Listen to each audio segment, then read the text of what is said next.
नमस्कार, थिंक 360 में आपका स्वागत है। मैं हूं लोकेंद्र किलानौत। देश के नए संसद भवन के शिलान्यास के साथ ही जिस बात को लेकर पूरे देश में जिज्ञासा बनी हुई है वह है नई संसद भवन में रखा जाने वाला सेंगोल, जिसे प्रधानमंत्री के द्वारा संसद भवन में स्थापित किया जाएगा। सेंगोल को लेकर छिड़ी बहस के बीच अब लगातार नए नए रोचक तथ्य सामने आते जा रहे हैं। खुद गृह मंत्री अमित शाह ने सेंगोल से जुड़ी जानकारियों से पर्दा उठाते हुए बताया कि यह सेंगोल, जिसे राजदंड कहा जाता है, तमिलनाडु के पुजारियों ने 15 अगस्त 1947 को पंडित जवाहरलाल नेहरू को दिया था और यह सेंगोल दरअसल सत्ता हस्तांतरण का प्रतीक है। चर्चा सी राजगोपालाचारी को लेकर भी है कि उन्होंने ही पंडित नेहरू और लुई माउंटबेटन को इस सेंगोल के बारे में बताया था और सेंगोल के बारे में जब पता चला तो पंडित नेहरू ने तिरंगा फहराने से पहले उसे स्वीकार किया था। अब सेंगोल को लेकर पूरे देश में बहस इस कदर छिड़ी हुई है कि लगातार सोशल मीडिया पर अलग अलग तरह के मत सामने आ रहे हैं।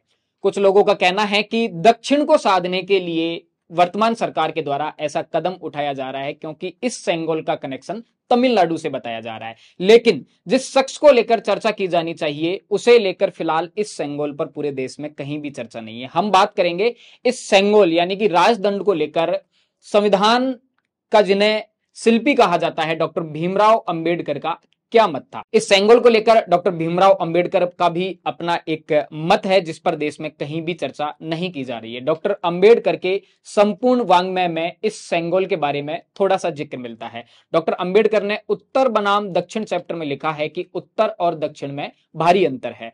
उत्तर रूढ़िवादी है तो दक्षिण प्रगतिशील। उत्तर में अंधविश्वासी है तो दक्षिण में बुद्धिजीवी। दक्षिण शिक्षा की दृष्टि से आगे है तो उत्तर पिछड़ा हुआ है। दक्षिण की संस्कृति आधुनिक है तो उत्तर की प्राचीन।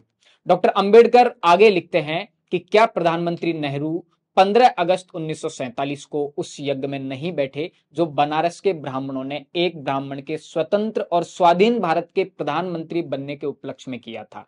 क्या उन्होंने वह राजदंड ग्रहण नहीं किया जो उन ब्राह्मणों ने उन्हें दिया था और वह गंगाजल नहीं पिया था जो वह लेकर आए थे?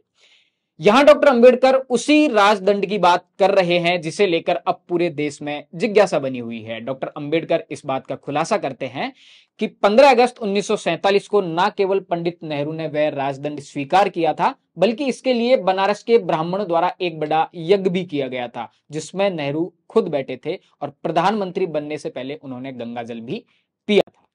तो ये सेंगोल को लेकर डॉक्टर भीमराव अंबेडकर का एक मत था और अगर समझने की कोशिश करेंगे तो लगता है कि 15 अगस्त 1947 को प्रधानमंत्री जवाहरलाल नेहरू जिस यज्ञ में शामिल हुए थे, उन्होंने जो गंगाजल पिया था और जो राजदंड ग्रहण किया था, उसे लेकर डॉक्टर भीमराव अंबेडकर की जो भाषा है वो थोड़ी सी नाराजगी वाली है। एक तथ्य था जो हमने आपके सामने रखा और इसी तरह की तमाम अपडेट और जानकारियां जानने के लिए जुड़े रहिए थिंक 360 के साथ। धन्यवाद।